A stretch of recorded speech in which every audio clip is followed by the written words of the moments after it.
suara yang masuk itu Anies Baswedan masuk dari Lampung 3 juta. Lu kebayang nggak satu TPS ada 3.500.000 orang yang nyoblos? Gue nggak kebayang, mungkin mereka antri dari awal tahun kali ya, orang-orang liburan tahun baru ini malah antri. Dan gue nggak kebayang berapa banyak anggota KPPS yang ada di sana. Satu lagi di Aceh nih, ada satu TPS yang dicoblos oleh 181.000 orang. What? Kebayang nggak sih kalau misalkan angka ini ada di posisi 02? Berapa banyak konten yang bilang, oh curang tuh. Gue rasa curang teriak curang sih kalau ini ya. Ya lu lihat sendiri deh, ini websitenya KPU. Seharusnya pemilu diulang sampai Anies menang. Rakyat sudah cerdas, sudah pintar, banyak. tidak mau dibodohi lagi oleh order-order atau pecundang-pecundang pengkhianat-pengkhianat bangsa yang merongrong rakyat Indonesia, yang menghancurkan kedaulatan Indonesia. Ingat itu. Kami merasa dicurangi. Saya tetap melawan. Saya akan turunkan pasukan-pasukan. Bahkan rakyat Indonesia saya serukan semuanya harus turun di jalan. Kampung KPU, kampung KPU, kampung KPU. Takbir! Takbir! Bismillahirrahmanirrahim. Bismillahirrahmanirrahim. Bismillahirrahmanirrahim. Sekarang pemilu Pilpres sudah selesai. Sudah tiba waktunya Anda untuk segera mengundurkan diri. Karena tidak elok dilihat Anda memakai mobil dan fasilitas mewah sebagai menteri, karena Anda ditunjuk oleh Jokowi sebagai menteri, tapi Anda terang-terangan melawan beliau berhaluan politik, berbeda haluan politik. Mundurlah sebagai menteri baik-baik agar Anda terhormat. Jangan lengah, jangan terprovokasi, jangan terhipnotis oleh berita-berita maupun berbagai perkembangan yang dimainkan. Sama dengan pemilu yang lalu, belum apa-apa sudah ada yang sujud syukur. Kita harus terus waspada, waspadalah. Karena pada dasarnya proses ini masih panjang. Tetap serius, semangat, dan terus jaga suara Amin dan partai-partai kita. Insya Allah hasil akhirnya kita yang akan menjadi pemenang pemilu tahun 2024. Kita memiliki misi yang jauh lebih besar. Kita ingin membangun demokrasi di Indonesia menjadi demokrasi yang makin menjunjung tinggi adab, yang menjunjung tinggi etika. Karena itu saya ingin sampaikan kepada seluruh pejuang perubahan, bahwa saya akan terus berada di dalam gerakan perubahan ini dan tidak akan bergeser sedikit pun.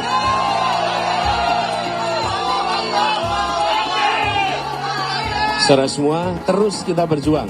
Perjuangan kita belum selesai. Perjuangan kita masih panjang.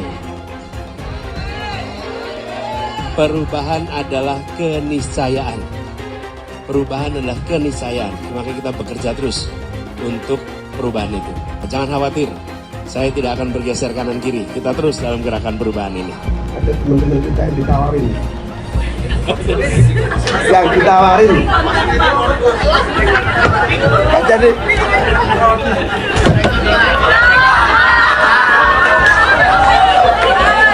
Oke.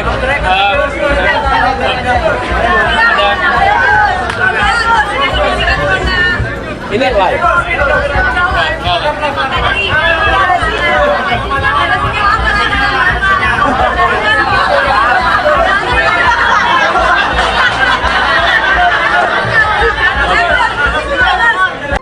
Ya tetap aja, tapi datamu itu ngawur.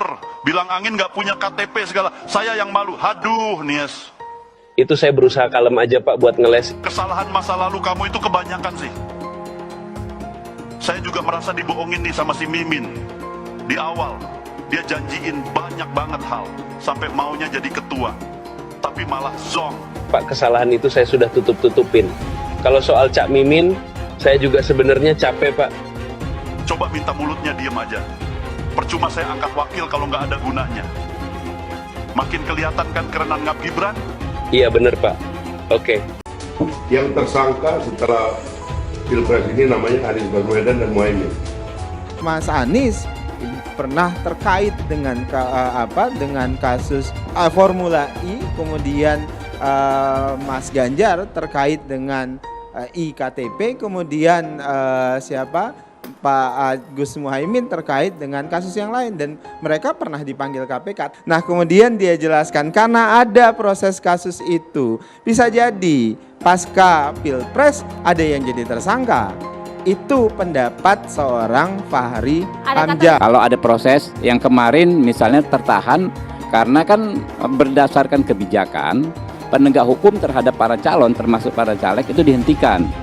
Ya, orang yang sudah diperiksa ya dihentikan ketika dapat status sebagai caleg atau capres atau cawapres. Bapak bilang kalau internet itu tidak dikorupsi, itu sebenarnya sudah jadi. Nah, pertanyaannya, yang korupsi BTS itu adalah Partai Nasdem. Terus yang diatasi oleh Kemenhan Pertanian dikorupsi siapa? Yassin Limpo dari Nasdem yang mengusung dari paslon nomor 1. Mereka menyalahkan Kemenhan yang mengambil alih pertanian, padahal yang salah DPR yang menjadi dikorupsinya pertanian. Harus kita tahu itu ya, jangan selalu sebar hoak-hoak yang tidak benar. Kita mengetahui bahwa paslon nomor 1 memang teoritis nampak bagus dan indah, kata-katanya dan lain sebagainya. Tetapi kita tahu di DKI OKOC tidak berjalan. DP rumah susun 0 rupiah, tapi nyatanya apa? Reklamasi nolak ternyata juga dilaksanakan. Pertanyaannya, apakah bisa dipertanggungjawabkan masalah 40 kota setara Jakarta, sedangkan Pak Anies saja gagal mengurus Jakarta? Anies Baswedan, ya Anies ya, denger nih. Sebaiknya kau itu jangan terlalu banyak ngomong, jangan terlalu banyak menyindir-nyindir orang, jangan selalu melihat kesalahan-kesalahan orang, seolah kau yang udah paling benar. Semakin kau banyak ngomong, omongan kau itu blunder. Kau sendiri gak ngerti apa yang kau omongin. Sekarang A, besok berubah B. Sebaiknya kau tunjukkan kinerja kau aja, prestasi kau aja apa. Walaupun kau udah jadi gubernur gagal di DKI 5 tahun, nah jangan kau bikin juga gagal Indonesia ini. Ya, manusia yang terlalu banyak ngomong seperti kau itu adalah ciri-ciri manusia munafik. Manusia munafik sangat dibenci oleh Allah Subhanahu wa taala. Apabila berjanji dia ingkar dan berkata dia dusta. Ya, orang yang banyak bicara biasanya tidak bisa bekerja. Paham itu ya Anies Baswedan? Banyak yang ngajak aku buat dukung Pak Anies di Pilpres ini, tapi aku tolak karena jujur aku kurang seret sama rekam jejaknya sih. Loh, kok bisa? Di sini kita bahas berdasarkan data ya. Kalau menurutku dari janji-janji utama Pak Anies pas kampanye jadi gubernur DKI, hasilnya ternyata justru mengecewakan sih. Misal program rumah DP 0 rupiah. Dari target awal 200.000 unit hunian sampai akhir beliau menjabat yang dibangun cuma 2.000-an unit, alias cuma 1% dari target awal. Dan yang awalnya dikhususkan untuk yang berpenghasilan 7 juta ke bawah, ujungnya yang bergaji 14 juta pun juga boleh beli. Udah gitu, pengadaan lahannya juga kena kasus korupsi ya. Lalu program OKOC, hasilnya juga 0 besar ya. Loh, tapi OKOC kan programnya Pak Sandi, Bang. Gak ada tuh namanya program wakil. Yang ada ya program gubernur. Dan di saat beliau selalu menekankan soal keberpihakan, faktanya beliau malah menghabiskan triliunan buat balapan Formula E, yang menurutku cuma bisa dinikmati segelintir masyarakat menengah ke atas. Dan yang paling bikin aku khawatir, Pak Anies juga punya rekam jejak untuk menghentikan program Pak Jokowi ya. Misal Balai Kota Jakarta yang di zaman Pak Jokowi terbuka untuk pengaduan masyarakat, sama beliau malah ditutup. Juga program normalisasi sungai Pak Jokowi diubah jadi naturalisasi, dan pengerjaannya pun mandek ya. Mungkin karena hal-hal seperti ini juga yang bikin beliau dulu diberhentikan sebagai menteri oleh Pak Jokowi. Kita harus beretik dengan benar, ya, jujur. Apa yang kita katakan itu ya yang ada di hati kita. Jangan lain di mulut, lain di hati. Dan harus cinta tanah air. Jangan karena ambisi pribadi kita menyesatkan rakyat, Tapi dalam kenyataannya Pak, ketika Bapak memimpin di Kementerian Pertahanan, banyak orang dalam pengadaan alutsista, PT Teknologi Militer Indonesia, Indonesia Defense Security, lalu orang dalam pengelolaan food estate. Lalu ada kejadian-kejadian di mana kita semua menyaksikan ketika ada pelanggaran etika dan Bapak tetap jalan terus dengan cawapres yang melanggar etika. Artinya ada kompromi atas standar etika. Standar etika ini fakta. Dan kemudian dalam pidato Bapak mengolok-olok tentang pentingnya etika. Saya tidak tega untuk mengulanginya. Pertanyaannya, apa penjelasan Pak Prabowo soal itu semua? Saya menilai, maaf ya, karena Anda desak saya terus terang aja saya menilai Anda tidak pantas bicara soal etik. Itu saja. Saya merasa bahwa Anda itu posturing ya, Anda tuh menyesatkan. Itu aja ya. Saya boleh berpendapat kan? Saya menilai Anda tidak berhak bicara soal etik karena Anda memberi contoh yang tidak baik soal etik. Terima kasih. Fenomena ordal ini menyebalkan. Di seluruh Indonesia kita menghadapi fenomena ordal. Ada ordal di mana-mana yang membuat meritokratik nggak berjalan, yang membuat etika luntur. Dan ketika fenomena ordal itu bukan hanya di masyarakat, tapi di proses yang paling puncak terjadi ordal, maka rakyat kebanyakan, dan ini saya rasakan beberapa waktu yang lalu, beberapa orang guru berjumpa dengan saya dan mereka mengatakan, Pak, di tempat kami pengangkatan guru-guru itu mendasarkan ordal. Kalau tidak ada ordal, nggak bisa jadi guru, nggak bisa diangkat. Lalu apa jawabannya? Atasan saya bilang, wong yang di Jakarta aja pakai ordal, kenapa kita di bawah tidak boleh pakai ordal? Kalau berbicara ordal, lupa waktu jadi gubernur. TGUPP, lupa dia. Ordalnya dia itu, tim sukses dia itu semua di sana. Jadi Anies itu banyak yang dia omongin, padahal dia melakukan hal yang dia pertanyakan. Mas Anies. Mas Anies, masa sih angin kok sampai nggak punya KTP lo ya? Angin keluar, angin masuk, angin keluar, masuk angin dodo ya, angin puting beliung, wes angin-anginan itu kok semua bisanya nggak punya KTP itu loh ya. Angin dari Jakarta ke Lampung ke Sumatera ke Jawa itu ya, kok bisanya liar begitu. Sama seperti air hujan ya, air hujan itu yang banjir itu bukan banjir ya, itu air parkir ya, air yang parkir Mas Anies. Mau punya pemimpin yang seperti itu ya, mau punya pemimpin yang seperti itu, dikiranya rakyat ini bodoh semua kali ya. Air hujan jatuh ke bumi, nggak boleh masuk gorong-gorong. Yang banjir itu bukan banjir, itu parkir, Mas Anies. Mas Anies pernah jadi gubernur 5 tahun di DKI. DKI menerima indeks polusi tertinggi di dunia. Bagaimana dengan anggaran 80T, Pak Anies sebagai gubernur tidak dapat berbuat sesuatu yang berarti untuk mengurangi polusi. Terima kasih. Polusi udara tak punya KTP. Angin tak ada KTP-nya. Angin itu bergerak dari sana sini. Ketika polutan yang muncul dari pembangkit listrik tenaga uap mengalir ke Jakarta, maka Jakarta punya indikator, karena itu Jakarta mengatakan ada polusi udara. Ya susah kalau kita menyalahkan angin dari mana saja ya. Kalau kita dengan gampang menyalahkan angin, hujan dan sebagainya, ya mungkin tidak perlu ada pemerintahan kalau begitu ya.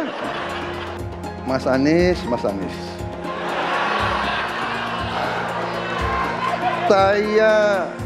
Saya berpendapat Mas Anies ini agak berlebihan.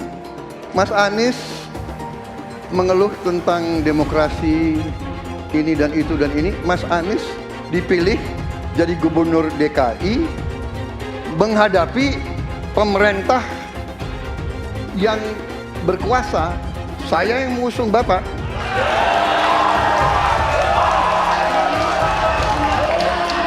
Kalau demokrasi kita tidak berjalan, tidak mungkin Anda jadi gubernur.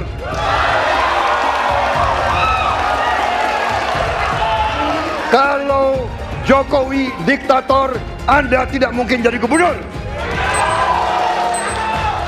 Saya waktu itu oposisi, Mas Anies. Anda ke rumah saya, kita oposisi, Anda terpilih. Apa yang bisa diharapkan dari Anies? Nggak ada. Jakarta amburadul, mimpin Jakarta aja amburadul, apalagi mimpin Indonesia. Anies itu perbual. Kayak mana apa karena perbual itu? Pembohong. Pembohong itu Anies itu. Gak usah dengar itu. Nggak layak jadi pemimpin. Apalagi jadi presiden. Di Jakarta aja kamu tengok itu amburadul. Di Jakarta tingkat kemiskinan tinggi. Pembangunan apa yang bisa dibangun Jakarta? Satu puskesmas pun bangunnya nggak ada. Masjid aja nggak ada dibangun. Mau ibadah. Di mana-mana kelebihan bayar. Apa yang bisa dibangun Anies? Satu aja nggak ada. Satu saja tunjukkan apa yang bikin Anies dibangun di Jakarta. Ganjar belum kampanye saja tetap di atas, apalagi sudah kampanye. Anies yang sudah keliling Indonesia, yang naik jet pribadi, keliling, jangankan naik, makin nyungsep ke bawah. Masyarakat sudah tahu siapa Anies. Anies, siapa belakangnya? Oligarki, satu. HTI, FPI. Masyarakat Indonesia bukan cari orang Yaman. Indonesia mencari nyaman. Anies ini keliling-keliling Indonesia mau ngapain sih? Bingung saya ngelihat. Menawarkan perubahan tapi tanpa konsep dan gagasan. Apa yang mau dirubah dan perubahannya seperti apa? Apakah akan merubah negara Pancasila menjadi negara khilafah juga nggak jelas.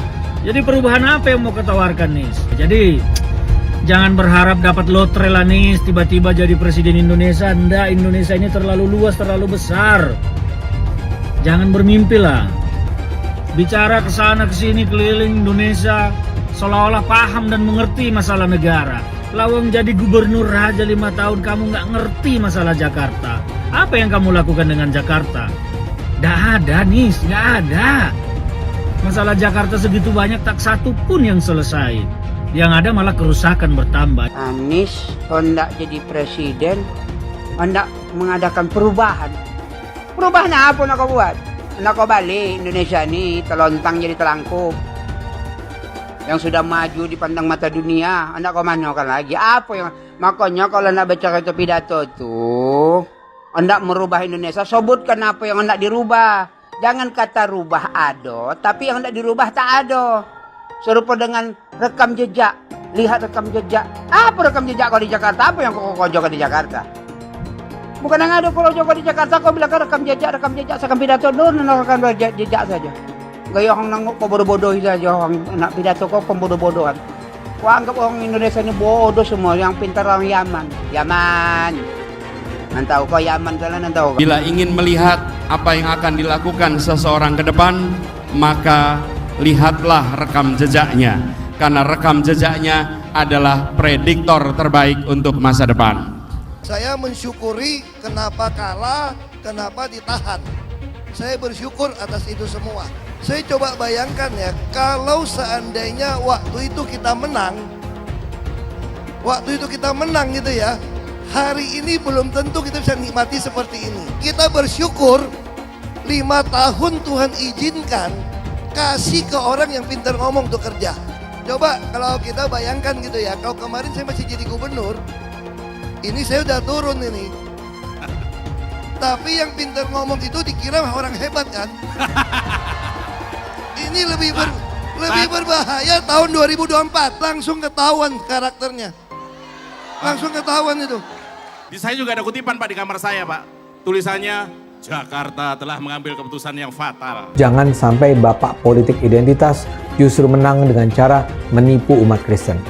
Jadi kalau sekarang umat Kristen mendukung Anies, mereka akan membayar mahal kerelaannya untuk menukar iman hanya untuk kepentingan sesaat. Kita tahu Anies lahir dari apa? Politik identitas.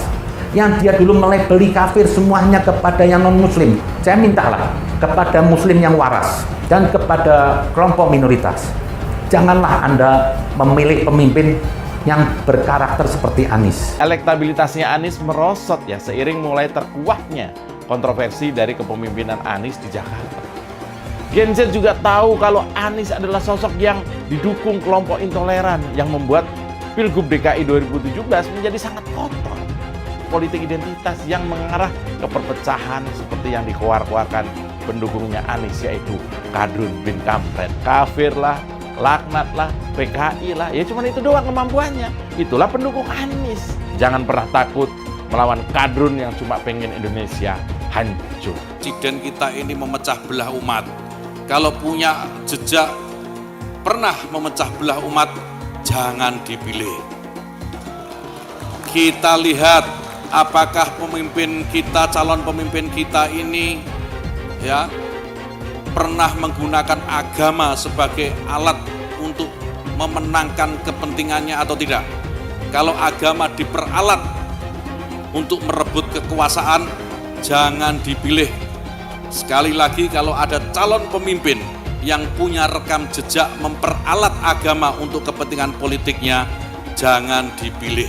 Bapak Politik Identitas Indonesia Anies Baswedan, Bapak Intoleransi Indonesia Anies Baswedan, jangan lupakan, jangan terlena, jangan sampai dia pecahkan kita dengan dagangan ayat dan mayatnya. Air itu turun dari langit, turunnya ke atap rumah langsung sumur bor, bukan ke sungai dan ke laut. Saya ingatkan, jangan ada lagi politik identitas.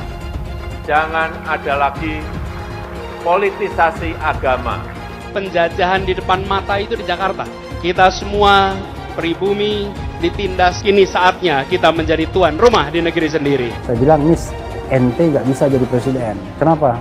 Karena presiden adalah orang Indonesia asli, saya bilang. Anies, ibunya Arab, bapaknya Arab, kakeknya Arab. Mas Anies nikah dengan keturunan Arab. Menantu Mas Anies, anak Mas Anies nikahnya dengan Arab lagi. Jadi Mas Anies kalau merepresentasikan Indonesia agak kurang keindonesiaannya. Mungkin 3% Indonesia aja yang bisa direpresentasikan oleh Mas Anies. DKI yang kita harapkan, Anies Baswedan yang begitu jelas Islamnya, 4 tahun 8 bulan jadi gubernur. Mana peraturan pergub saja yang melarang migrasi?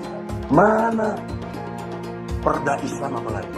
Yang akhirnya tidak berani juga menegakkan hukum Islam. Banjir tetap banjir, macet tetap macet, kriminalitas Jakarta. Anda tahu, 2 menit sekali terjadi pencurian. Sekarang orang sedang euforia, dia mau dicapreskan. Bagaimana umat terjebak lagi, bodoh lagi, masuk lagi. Kalau misalnya memang Anies itu mau maju dan dia tekad mau menegakkan hukum Islam dan menyatakan perlawanan, saya penuh. Tapi dia tidak lakukan itu. Jangan hanya konsentrasi pada pembangunan benda-benda mati yang indah difoto dan bisa ditunjukkan dalam 5 tahun hasilnya. Kalau kita mau menilai sebuah janji, maka lihat janjinya atau lihat kenyataannya. Dulu janjinya apa ya? Dan ini aneh, betul-betul aneh.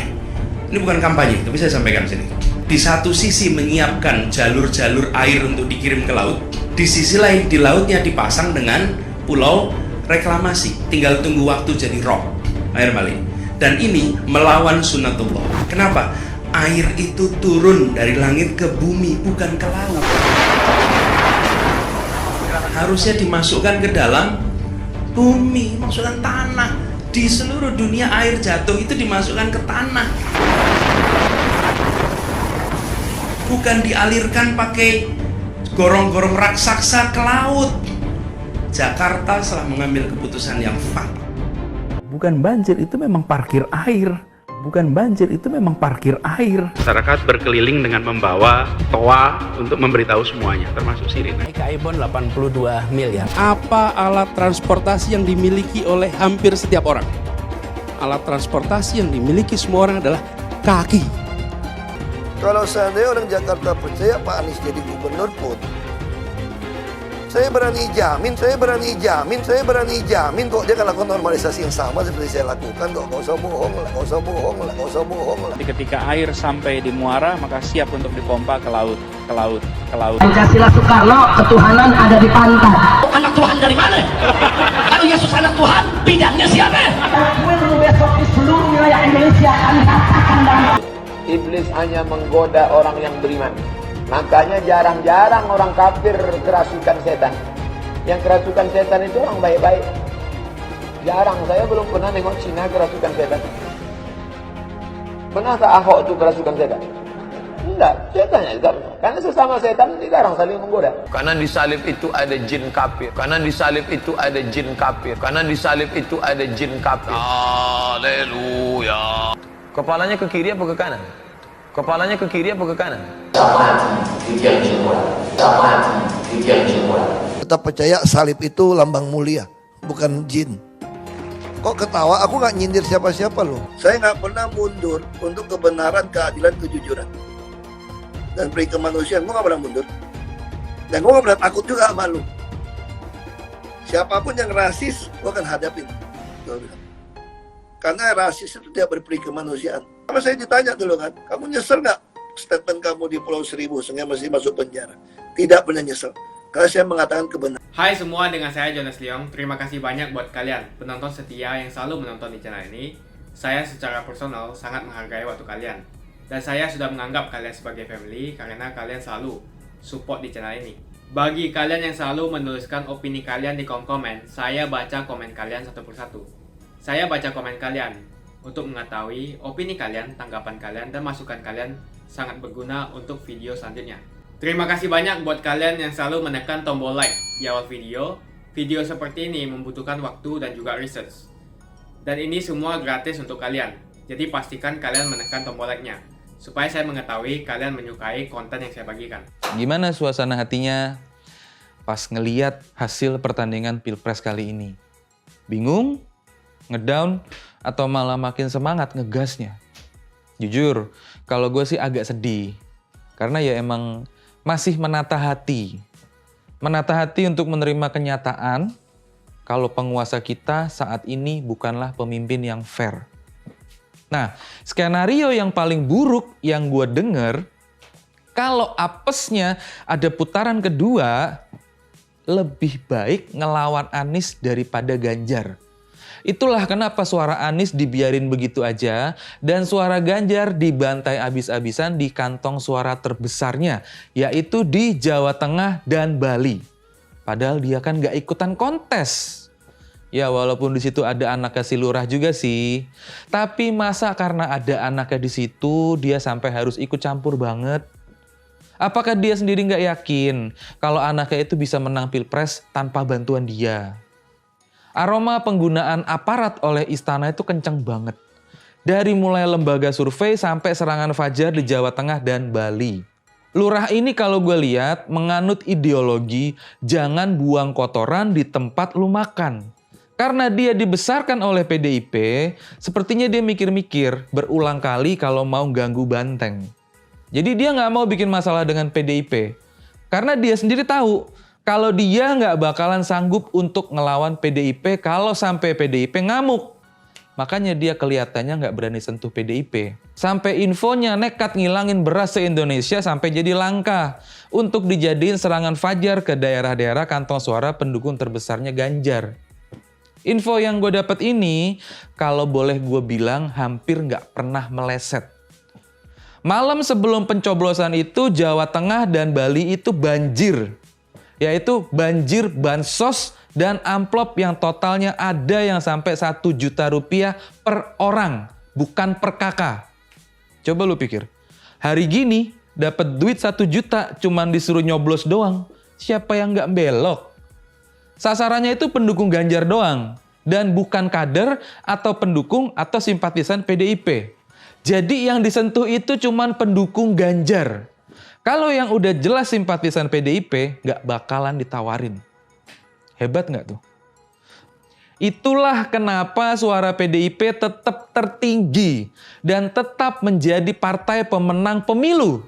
Apakah cuma beras doang dari yang tadinya langka mendadak membanjiri Jawa Tengah dan Bali? Kagak. Bukan itu doang.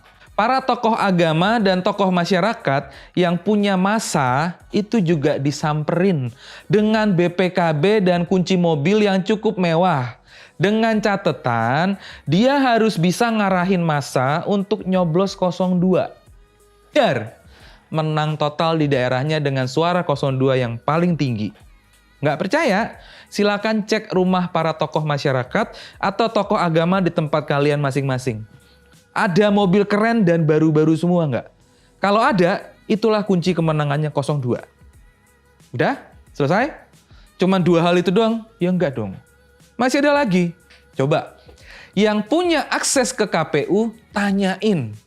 Ada nggak database suara pemilu di server KPU? Karena katanya angka di server KPU itu masih 0. Itu berarti nggak ada data suara pemilu Indonesia di KPU pusat. Karena server KPU infonya dipindahin dan nggak ada di Indonesia, tapi di Cina. Mereka semua yang mainin suara pemilu di negeri kita melalui arahan penguasa kita. Apakah info yang gue terima salah? Silakan kalian cek sendiri. Yang gue denger diolah sama Alibaba. Ngapain suara pemilu kita diolah sama Alibaba di Cina sana? Emangnya server KPU di sini kurang bagus dibandingin sama server orang Cina sana? Apakah negara kita nggak punya duit untuk bikin server sendiri di Indonesia? Emang kita ini negara miskin? Ternyata dari yang gue dengar itu angkanya udah disetting. Angka paslon 02 disetel nggak bakalan turun dari 52% gimana pun ceritanya. Bangke banget nggak tuh? Terus udah selesai? Kagak dong. Masih ada lagi. Kalau yang ini gue dapat info dari orang yang lebih kredibel lagi. Yang ngerasa nerima serangan Fajar di Jawa Tengah dan Bali, jangan takut bersuara. Dan silahkan yang punya akses ke KPU untuk cek kebenaran informasi gue ini. Kami ini bertanding selalu ngikutin aturan. Kami bertanding nggak pernah ngelawan aturan. Kalau misalkan kami kalah tanpa dicurangi, kami pasti terima dengan legowo. Tapi kalau diginiin, kenapa kami harus terima? Yang kayak gini itu harus dilawan. Kalau Anies maju sebagai calon presiden, pasti dia akan menggunakan politik identitas. Ini adalah jawaban yang dilandasi dengan akal sehat dan melacak jejak politik di masa lalu. Ganjar misalnya, nasionalis tulen, PDIP tulen. Dia tidak akan mungkin memanfaatkan alasan agama, suku, ras untuk mengangkat dirinya atau menjatuhkan lawannya. Ini bukan saja karena elektabilitas yang sudah tinggi, tapi juga karena dia tidak mungkin mendorong masyarakat memilih dengan alasan identitas. Ganjar sebenarnya dikenal sebagai Muslim yang taat, tapi dia tidak akan mengangkat isu itu untuk memenangkan kursi kepresidenan.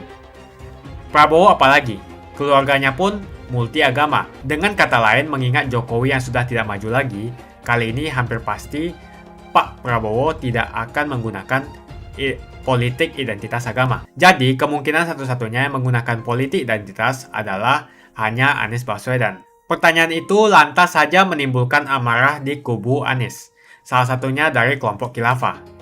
Orang kepercayaan Anies menyatakan politik identitas adalah framing yang selalu dibangun untuk menyudutkan, padahal selama kepemimpinan Anies Baswedan sebagai gubernur tidak sekalipun Anies membeda-bedakan warga berdasarkan agama dan ras. Buat saya, apakah benar menyebut politik identitas itu adalah sekedar framing untuk menyudutkan Anies?